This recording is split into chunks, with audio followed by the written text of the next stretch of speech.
लिख रहे हैं कि महाराज जी इन्होंने एक इनकी कोई संस्था है जिनमें 3 जंगल और 13,000 वृक्ष लगा चुके हैं महाराज जी। इससे मतलब ये ऐसे सेवा कर रहे हैं प्रकृति की।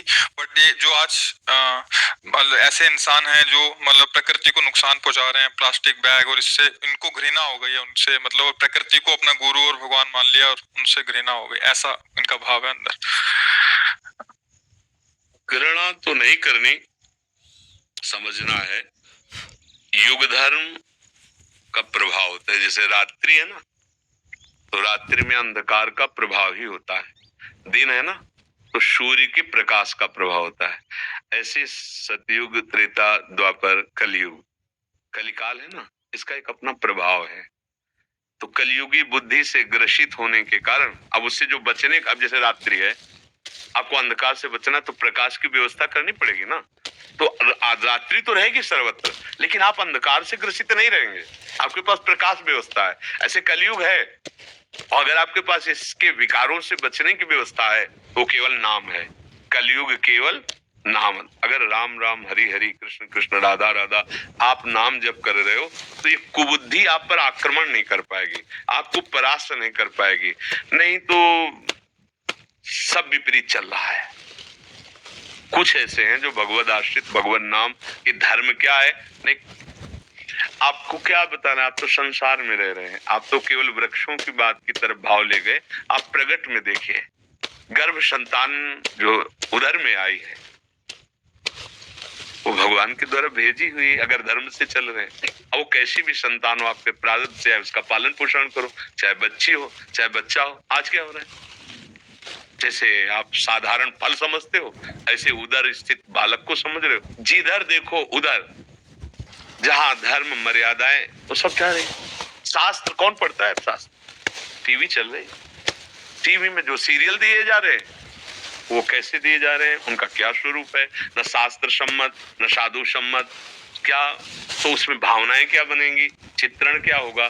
बस स्वसुख वांछा का भूत सवार है।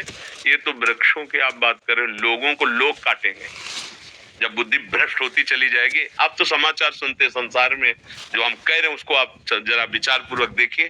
केवल अपनी वासना की पूर्ति, केवल मैं कैसे सुखी रहूं, जिसके हृदय में ये बात आ गई वो घोर राक्षसी प्रवृत्ति में उतर जाएगा। और राक्षसी भी कोई सीन थोड़ी जगह है।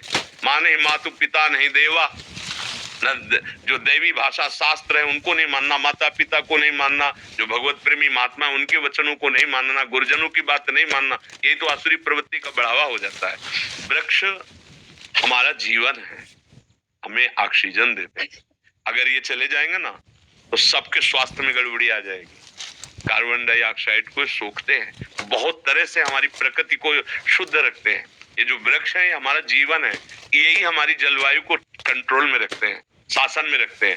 वृक्षावली अधिक ना, उचित गर्मी, उचित वर्षा, उचित शीतलता, ये जो अपने यहाँ का वायुमंडल, प्रकृति बहुत सहयोगी है। अब कहीं भी देखो, अगर हम आप बाहर की बात करो तो हम यहाँ से दुखी होकर बोल देंगे। कोई 100 गज जगह खरीदता, अगर एक वृक्ष है तो पहले वृक्ष काटा जाएगा, क्योंकि 100 गज जगह में मकान बनाएगा कि वृक्ष रहने देगा। तो अब घृणा तो नहीं करनी है, पर जहां तक हो सकता है हम प्रयास करते हैं, अधिक लताएं लगाते हैं। जैसे अपने प्रयास कर रहे हैं आप लोगों से हाथ जोड़कर कि आप शराब न पियो, आप मांस मत खाओ, आप ऐसा मत करो, बेविचार मत करो, आप जुआ मत खेलो। कभी कोई सुखी नहीं हुआ इससे।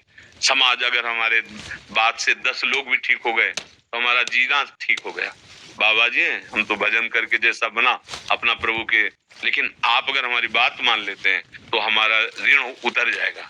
समाज का ऋण है हमारे ऊपर, हमने समाज से वस्त्र पहने, समाज से अन्न पाया। ऐसे ही अगर आप कुछ वृक्ष लगा रहे हैं या पशुओं की रक्षा कर रहे हैं, पशुओं की सेवा कर रहे हैं या समाज की कर रहे हैं, तो ये हमारा कर्तव्य है, पर हमें घृणा नहीं करनी। जैसे हमारा छोटा बच्चा गंदगी में खेल रहा हो, अच्छा नहीं है, पर हम घृणा नहीं करते कि बच्चा मेरा है। ऐसे ही ये प्रकृति रची हुई है, अब उसकी ना समझी है, तो घृणा शब्द से हमें थोड़ा ऊपर उठना है। अच्छा नहीं लगता, पर वो संभल सकता है। हमें शराबी बुरा नहीं लगना चाहिए, शराब बुरी लगे। अगर हम शराबी से हाथ मिलाकर उसको समझा पाए कि तुम शराब छोड़ दो, तो शराब छूट गई, तो हो गया ना हमारा मित्र। अगर हम उससे घृणा करेंगे तो वो फिर और गिर सकता है।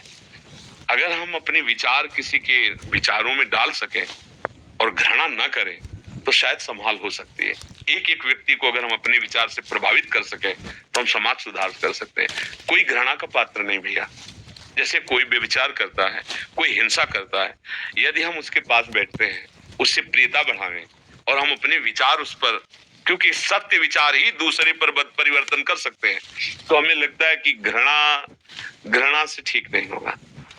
महाराज जी, हमारी उम्र 22 वर्ष है और पिछले 3 सालों से सबसे सेवा कर रहे हैं प्रकृति की।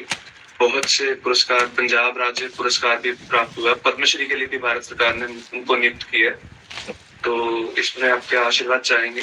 अब भगवान भैया, अब हमारी भाषा पता नहीं समझ पाओ कि ना, इनका कोई महत्व नहीं है। देखो, नहीं, ये हम में बैठाले हुए हो, समझो। देखो, आप जहाँ बोल रहे हो ना, यहाँ ऑपरेशन होता है, यहाँ ऊपर से मालिश नहीं की जाती, यहाँ जड़ से रोग नष्ट किया जाता है। ये है आपके मन में, मैं श्रेष्ठ हूँ, है आपके मन में, तो उससे घृणा है, मुझे ये पद मिलेगा। आप प्रकृति की सेवा नहीं, अहम को पुष्ट कर रहे हैं। अभी सावधान हो जाओ। अच्छा नहीं लगेगा आपको हमारी बात, लेकिन सचिव वैद कुरु तीन जो, प्री बोले भयास, तो राज धर्म तन तीन कर कोई बेगहीनाथ। हम पहले शब्द में आपका आदर करते हैं कि आप प्रकृति का सेवन करते हैं। दूसरे शब्द में जो कहा घृणा, उसमें आपको समझा रहे हैं। तीसरे शब्द में जो आपने बताया, इसका हम निरादर करते हैं। इसको मन में मत रखो। अगर इसको मन में रखोगे तो सेवा शब्द हट जाएगा, स्वार्थ का पोषण होने लगेगा।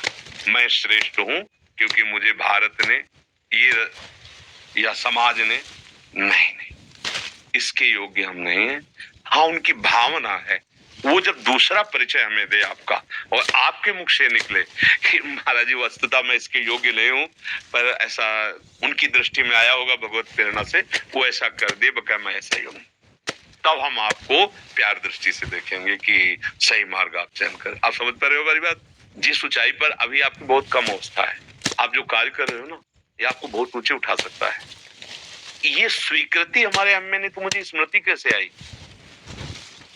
स्वीकृति हुई ना मुझे, श्रेष्ठता का भाव अपने में है।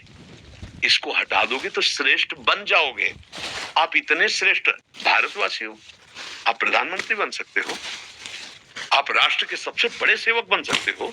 हम सबका अधिकार है उस ऊंचाई पर जो समाज की हम अत्यंत, मान लो कोई बड़ा पद प्राप्त कर लो तो आप बहुत सी जमीन में पेड़ लगा सकते हो, आप बहुत से लोगों को सुखी कर सकते हो।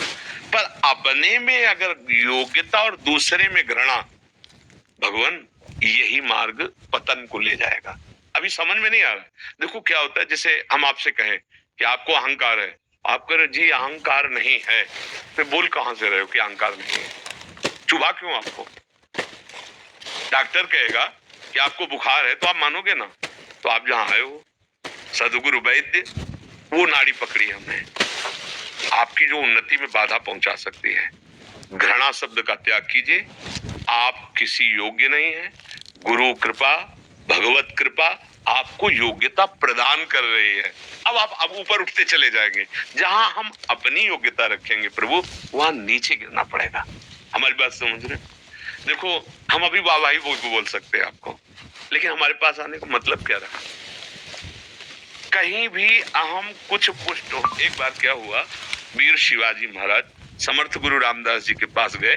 उनका भगवान कई वर्ष से अकाल पड़ा था, किसी को भूखे नहीं रहने दिया, सब खजाना मैंने खोल करके सबको पवाया है। समर्थ गुरु दृष्टि डाली, तो उनका सिब्बू कहते थे शिवाजी को, कहा सिब्बू एक हथौड़ा लाना, लाए, चलो हमारे साथ गए। वो दिव्य दृष्टि संपन्न थे। एक पत्थर की शिला ऐसी थी, बोले तोड़ो इसे। उसे तोड़ा, मिट्टी हाथ से हटाई और देखा एक मेढक स्वस्थ है एकदम ऐसे। बोले इसको किसने पवाया? तुमने पवाया इसको? बोले नहीं भगवान। तो बोले जो इसको पवा रहा है वही तेरे को निमित्त बनाकर सबको पवा रहा है। तू मत सोच कि मैंने अकाल अवस्था में सबका पोषण किया।